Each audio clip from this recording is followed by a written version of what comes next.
Vamos lá para a última parte do livro. Chegamos! Passou rápido. A Nem gente está na fala. página 52 e Vamos falar agora a sobre gente elogios. vamos falar sobre elogios. Então aqui a gente até colocou uma imagem de uma criancinha ali ajudando a mãe a cozinhar, né? Quem nunca passou por essa situação, né? É As uma crianças. delícia, né? Desde que você não esteja com pressa, que não seja. Sim, as Dá pra. crianças têm muita vontade de contribuir, né? Essa, na verdade, é uma necessidade humana, né? Todos nós temos essa necessidade, inclusive estamos atendendo agora, né? Essa contribuição é uma das experiências mais doces da vida. Ela tem razão, né? Quando ela fala sobre isso, que é bem glorioso e é muito forte. Sim. E a CNV, ela tem uma forma muito bonita de expressar a gratidão e o reconhecimento, né? E a autora, ela inclusive traz isso aqui, falando que ela inclui essa parte nos workshops dela, um ponto bem específico sobre a gratidão e o reconhecimento. E também como uma forma, um olhar aí específico para reduzir a nossa dependência para elogios e recompensas. O que será que ela quer dizer com isso, né? Então, o pai traz uma questão para ela em um dos workshops, pedindo, né, qual que é o ponto de vista dela sobre os elogios. E ela traz essa preocupação porque, no fundo, o elogio e a crítica, eles são uma forma da gente estar avaliando, até julgando, né? E aí a gente acaba caindo de novo no paradigma do certo e do errado. Ela, na verdade, são os dois lados de uma mesma árvore. Sim, e quando a gente faz um elogio, a gente deixa implícito que aquilo é bom, né? E se aquilo é bom, ele pode se tornar mal, né? Por isso, então, que a Mari trouxe essa coisa de ser os dois lados da mesma moeda. Né? E aí é uma motivação extrínseca também, né? Tem alguém falando alguma coisa sobre aquilo que você fez, que é exatamente a avaliação. Então, como é que a gente faz, né, na CNV, para não fazer, não fazer o elogio, mas como é que a gente, qual que é a forma mais assertiva aqui nesse caso? A gente fazer observações. Então, a gente olhar. Então, ela traz até um exemplo de que estava jogando frisbee com uma criança, com a filha dela. E aí a gente acaba caindo naquela coisa, né? Ah, você está jogando bem, né? Então, ao invés de falar esse você está jogando bem, você trazer essas observações. Como é que a gente faz isso? Então, falar, o frisbee foi parar do outro lado do quintal. Ou dessa vez ele caiu perto de você. Ou você ficou decepcionado, né? Checar com esses palpites empáticos. Você ficou decepcionado porque você queria que ter jogado mais longe? Ou você está gostando de treinar para conseguir jogar bem longe? Porque quando você faz essa observação, que nem a Nathalie fez, né? Tá lendo aqui do livro, dizendo o que aconteceu com o jogo, com o brinquedo, você está dando condições da criança explorar os sentimentos dela, de como ela se sentiu a partir daquilo. E é importante, a gente estou rindo, porque a gente fica pensando nessa forma e fala assim, putz, isso aí é capaz de ficar meio chato, ficar meio parecendo palestra Mecânico. mecânico, palestra de autoajuda. Você fez isso? Você não fez aquilo? Mas eu volto a resgatar essa coisa da gente estar aprendendo uma língua nova, né? Quando a gente, então, pensa na observação, a gente tenta explorar como que você se sentiu, você queria que tivesse chegado mais perto, não? Você está ativando essa motivação intrínseca. E a CNV, ela traz uma forma muito bonita de reconhecimento, né? Como um presente mesmo. Então, a gente acaba falando assim, né? Isso é o que você fez, isso é o que eu sinto com o que você fez, e essa é a minha necessidade que foi atendida. E isso acaba se conectando, né? A pessoa que está recebendo esse reconhecimento, ela acaba se conectando e isso se conecta com a necessidade dela, que vai ser então essa motivação intrínseca. Então, a gente fala de presente porque tem um termo muito comum na CNV que fala, isso enriquece a nossa vida. Então, a gente dá às crianças esse presente delas saberem como que as ações delas nos afetam. Então, isso motiva, né, nelas, elas têm esse desejo de contribuir com a gente. E é uma forma de você, expressando esse apreço pelo que ela fez e reconhecendo, né, como isso te impactou, essa gratidão, você se conecta mais e aí vem a celebração. Então, é muito legal porque isso parte de uma intenção de todo mundo comemorar, de todo mundo estar percebendo o que foi enriquecedor. E assim, inclusive isso, quando eu aprendi isso, que eu vi, falei assim, nossa, eu usava muito no consultório, eu uso muito no consultório, uma gaveta que as crianças já sabem, já conhecem, elas vão lá para pegar um prêmio depois da consulta. E durante muitos anos aquilo era o prêmio pela boa conduta. Ah, você se comportou bem, você ganha o prêmio. Era a recompensa. Quando eu entendi como é diferente, como é muito mais gratificante para a gente receber uma apreciação, perceber o que exatamente a pessoa está tendo esse enriquecimento na vida dela, eu mudei o enfoque no como eu convido a criança a pegar o prêmio, né? Então, fala assim, vamos celebrar a sua conquista, o seu empenho, o fato de você ter ficado que nem um papel paradinho para eu poder fazer. Então, a gente usa esse prêmio hoje como uma celebração e não como uma recompensa, porque se ela não tiver afim do prêmio, ela pode não se comportar, né? E a gente pode pensar assim, né? Mas e aí? Eu não posso elogiar nunca? Vai sempre ser palestra de autoajuda? Sempre, né? E tem que ficar parando, pensando como é que é a observação, né? Claro que não. Claro que o elogio, ele é gostoso também, né? E aí a gente trouxe aqui como uma lembrança, assim, de uma sobremesa, né? Que o encorajamento seja o prato principal, né? E a sobremesa ali em algumas ocasiões especiais. E também tem uma questão que é muito interessante, porque às vezes o elogio, ele é importante, ele traz, e você também quer ali só uma camada, tá numa camada mais superficial, né? Você é bonita, ou nossa, que bacana, você fez um bom trabalho, gostei, tudo mais.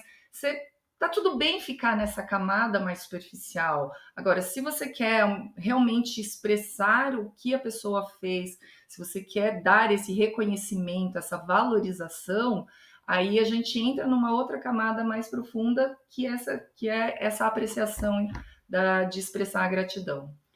E aí estamos agora na página 55, que ela sugere aqui um exercício de gratidão e reconhecimento, e ela traz também como ideia-chave a gente tentar sair desse paradigma, né, do bom, do certo, do errado, e traduzir as nossas avaliações em CNV. Isso é um grande aprendizado, essa tradução. Porque o exercício é assim, nossa, aquilo que aconteceu atendeu o que dentro de mim que me trouxe esse bem-estar, né? Porque o elogio, a apreciação, a celebração, ela tem a ver com esse conjunto de sentimentos que estão relacionados ao atendimento de necessidades. E aí tem até uns exercícios assim, né? O que para você anotar o que a pessoa, adolescente ou criança fez, como você se sentiu em relação ao que ela fez e que necessidades suas foram atendidas. E aí você pode, com esse exercício, com essas anotações, ir percebendo essa diferença mesmo desse reconhecimento através da CNV. E o processo também de autorreconhecimento, né? Da gratidão por você mesma, né? O que eu fiz ou o que eu estou fazendo, como eu me sinto sobre isso e que necessidades minhas foram atendidas. Porque aí a autoexpressão vai ser muito mais interessante, muito mais rica. Isso aí. Então vamos para a página 56. Quem nunca se sentiu aí nessa montanha russa? E quando a gente está aprendendo, né, essa nova habilidade aí que é a CNV, em alguns momentos a gente vai se sentir muito motivado, porque vai ver isso funcionando e ver que o que a gente está falando, está aí aplicando, está tendo efeito, mas em muitos momentos a gente também vai se sentir desanimado, porque vai perceber que a gente precisa estudar um pouquinho mais, precisa se dedicar um pouquinho mais. Muitas vezes a gente precisa de uma esteira, né? Alguém que nos leve até o topo, aí desce na inércia, dá uma cambalhota. Essa imagem é bem representativa de como é esse aprendizado e essa aplicação prática. E lembrar também que, assim, né, é uma língua, né, a mãe da materna ou a pai da paterna, né, é a língua que a gente quer de base e que muitas vezes parece para a gente hieróglifos, né, completamente descoordenados aí, como é assim, mas tudo bem, porque a gente consegue se comunicar. A comunicação nem sempre é só nem sempre é só pelo que a gente fala, pelo que a gente tem de intenção, né? Precisa estar em contato, né? É. E a CNV, ela pode ser introduzida em qualquer idade. Nós fomos aprender adultas, né? E é um privilégio aí para as minhas crianças, principalmente, que as da Mari já cresceram. Já são um pouquinho maiores. E então, a criança, o bebê, né? Quanto menor a criança, ela vai ter mais oportunidades de vivenciar esses momentos de empatia e de ir criando esse vocabulário, né, de sentimentos, de necessidades. Mas qualquer idade pode aprender a CNV e é uma prática que transforma mesmo a dinâmica familiar, né? Ela traz efeitos assim muitas vezes imediatos, né? Uhum. E outros a longo prazo que tem uma imagem que eu uso sempre nos meus treinamentos, que é daquela escada em caracol. E eu sempre falo que a gente, em muitos momentos, vai subindo as escadinhas ali, vai revisitar conhecimentos que a gente já viu e vai cair de uma outra maneira e a gente vai incorporando isso com o tempo, né? São os níveis, né? A gente não só faz um círculo, parece que a gente está andando em círculo, mas a gente está andando em níveis também. E quando a gente convive, né, com outras mães, com professores, né, toda essa comunidade, muitas vezes as pessoas nos pedem conselhos. E é tentador a gente oferecer, né, já de cara, conselhos, estratégias, né, principalmente se a gente já passou por aquela situação. Mas a CNV, ela traz muito mais do que isso, né? Ela traz, primeiro, um espaço de presença, de escuta, né? Que a gente pode conduzir essa pessoa para que ela se conecte com as necessidades dela e ela mesma encontre a resposta que ela precisa ali para a situação que ela está vivendo. Isso é muito mais potente, né? A hora que a gente conduz, a gente está ali oferecendo a nossa presença e de alguma forma conduzindo, esperando que a pessoa entre em contato com as suas necessidades, ela acha um caminho que está mais apropriado para aquilo que ela sente, porque nem sempre aquilo que para você funcionou vai funcionar para o outro, né? E a parentalidade em si, né, a gente tem aí muitos desafios. E é muito importante que a gente tenha uma comunidade, que a gente tenha uma rede de apoio, para que a gente possa buscar mesmo recursos, buscar esse espaço, essa presença, para a gente ter, buscar essas respostas, né, para atender essas necessidades. E nessa de buscar essa comunidade, o que a gente percebe também, que inclusive é o exemplo que ela dá aqui no livro, né? Que eles estavam na comunidade, aí uma das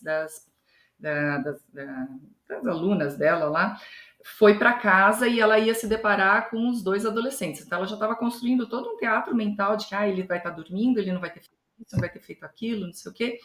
E ela chegou e escolheu se conectar com as suas necessidades, conseguiu expor isso para ele, mesmo que ele não conhecesse a CNV, e aí ele percebeu que tinha alguma coisa diferente, ele fez o que ela estava pedindo, teve um segundo momento, ela fez de novo, e aí foi interessante que ela voltou radiante, né? Feliz, porque ele virou para ela e falou assim: mãe, por que você está falando assim comigo, né? Que estranho, porque assim, muda, né, um pouco.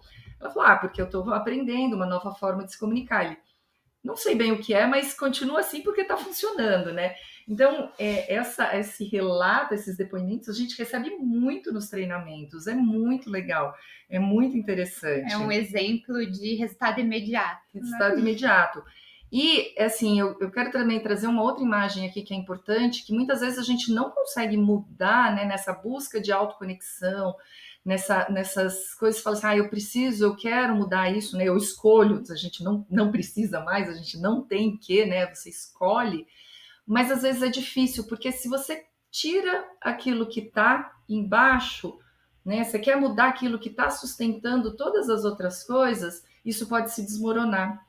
Então, é muito delicado, muitas vezes, você tem que substituir o que está te dando apoio para você poder ressignificar isso na sua trajetória. E aí você ter a segurança de que você pode mudar aquilo, que você pode fazer diferente, né? E a CNV, ela traz muitos benefícios, né? A gente, principalmente esse ganho de autoconhecimento, de né? autenticidade, de autenticidade, né? E tudo que vem junto com ela, né? Então, mais compreensão, você passa a se conhecer melhor, exemplos de cura pessoal, né? Com tantos... Diminui a ansiedade, porque você entende por que você está naquele movimento e aí, você pode escolher fazer outro caminho, né? A gente tem falado muito sobre isso, a gente às vezes fica meio achando que a gente está repetitivo, mas é porque é muito forte, é muito presente isso. Embora a CNV não elimine as desigualdades, ela não prepara assim especificamente para desafios referentes a fases e temperamentos. É uma dos pilares e do apoio da gente ter os nossos relacionamentos. Apesar de apoiar muito essas situações. Né? E assim, a autora traz isso, né? Ela quis trazer essa fala de não eliminar desigualdades. A gente está na página aqui 59, né? De não preparar tanto para desafios específicos da parentalidade. Por quê? Porque não coube nas 70 páginas desse livro, né? Então ela não focou, mas são trabalhos específicos e que nos ajudam a entender essas fases, né? As fases, os temperamentos, e porque, assim, em determinadas fases, você tem alguns comportamentos que são mais característicos. Por quê? Porque as necessidades são mais fortes por exemplo, no bebê, de autonomia, de independência. Então, se você consegue se conectar com essas necessidades que são mais típicas da fase de desenvolvimento. Isso, aí fica mais fácil de lidar com aqueles temperamentos, com aquelas necessidades, com aqueles comportamentos. Tem até um livro que eu recomendo para todos os pais sobre isso, sobre essas fases do desenvolvimento, que chama O Cérebro da Criança, do Dr. Daniel Siegel, e traz assim muitos recursos mesmo sobre as fases de desenvolvimento. Então, muitos comportamentos que a gente espera das crianças, ele explica ali que o cérebro não está maduro ainda, né? Então, ele só vai estar completamente maduro com 25 anos. Então, é muito... É chão. É muito tempo. E eles têm que explorar todas essas questões, tudo, para poder se entender e ir criando a sua própria identidade, né? Então, ela traz até uma frase aqui que a gente achou tão profunda, né? Que ela fala assim, a parentalidade não é uma experiência genérica, né? Porque ela fala que os livros, os contextos, né, que as pessoas trazem para a gente enquanto informação, generaliza a parentalidade. E não, né? Todas as crianças são únicas, têm seus temperamentos, suas personalidades são diferentes. Então, aqui a gente traz mais esse ponto, mais para a gente observar, né? Que cada pessoa, cada criança vai ter necessidades mais específicas. E acrescentaria aí a parte das famílias, das culturas, da sociedade, do estrutural, né, do nível que cada família, dos privilégios, dos pontos de partida. Então, isso torna realmente cada parentalidade única.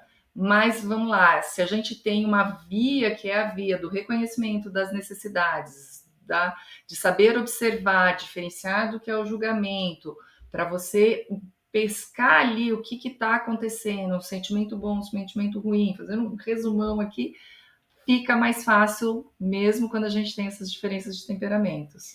E tudo isso também, né, trazendo um ponto aqui da página 60, que a parentalidade, ela em muitos momentos é muito desafiadora. E que tudo isso sempre focando tanto nas necessidades da criança quanto na necessidade do cuidador, né? Para que isso seja sustentável. Porque nem sempre a gente consegue ficar brincando, né? Escondendo dentro do caixa, criando muitas coisas e variedades. Tem a questão do tempo da gente, da praticidade de fazer isso. Então, quando ela traz esse conceito de sustentabilidade para o cuidador, é isso, né? A gente está trabalhando com o reconhecimento de necessidades e sentimentos, mas tem que ser bom para os dois lados. E aqui eu faço uma pergunta: brincar é uma estratégia ou é uma necessidade? Pensa aí um minutinho. Boa pergunta, vamos deixar suspenso aí. O brincar, então, é uma estratégia, e é uma estratégia crucial. O brincar em si, ele atende muitas necessidades. Então, ele pode atender necessidade de aprendizagem, de companheirismo, de alegria, de exploração, de descoberta, de poder, de criatividade, de crescimento, entre muitas outras. E é muito legal, porque assim, né? Lembra que eu contei da história do prêmio? Esse brincar não pode estar associado só à criança. A criança, a gente quando cresce, a gente precisa cultivar esse brincar de outras formas, brincar, óbvio, né, de acordo com cada idade, mas é muito interessante porque os meus pacientes cresceram, muitos, e aí às vezes eles já chegam adolescentes e eles querem pegar o prêmio da gaveta, porque faz 15 anos que existe aquela gaveta lá, 20 anos que existe aquela gaveta. E os pais se assustam, falam assim: você não tem mais idade para isso. E é muito legal, porque eu aproveito o gancho para falar: não, como assim? O prêmio, ele é a celebração, o brincar, ele é a estratégia para manter um vínculo. E esse vínculo é meu, independente da idade, né? Do meu com o paciente, independente da idade. Então, isso traz para a gente essa importância do brincar. E nós, enquanto pais, a gente pode utilizar muito mais do que a gente usa, eu imagino, essa estratégia do brincar, né? Então, ela até traz um exemplo aqui de uma mãe que estava com a criança na casa dela e a mãe percebeu que o filho estava muito envolvido ali na brincadeira e não ia querer ir embora naquele momento. Então, a mãe usa dessa ludicidade para poder convidar o filho para ir embora, né? Então, ela fala para ele: olha, você está recebendo um ticket aqui para poder estacionar o seu patinete na vaga D3, e aí a criança já compreende, né? Já criou aquele vínculo, aquela confiança com a mãe, e de ter as necessidades dele atendidas também. Então ele vai, finge que pega o ticket, vai, estaciona, e aí ela continua dando outra passagem para ele se sentar na poltrona tal do avião, e ele entra na brincadeira e isso flui, atendendo as necessidades tanto da mãe, de que precisava ir embora para pegar a estrada, quanto a do filho, né, de continuar se divertindo.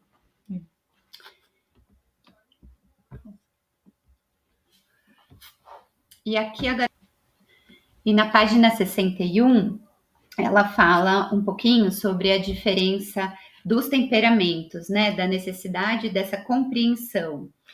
Porque esses temperamentos também, eles refletem como as crianças lidam com o momento do conflito, né? Então, tem criança que tem mais facilidade no meio de um conflito a se conectar com o que a gente pode estar conduzindo, mas tem outras que precisa de mais espaço, que precisa de mais tempo para poder lidar.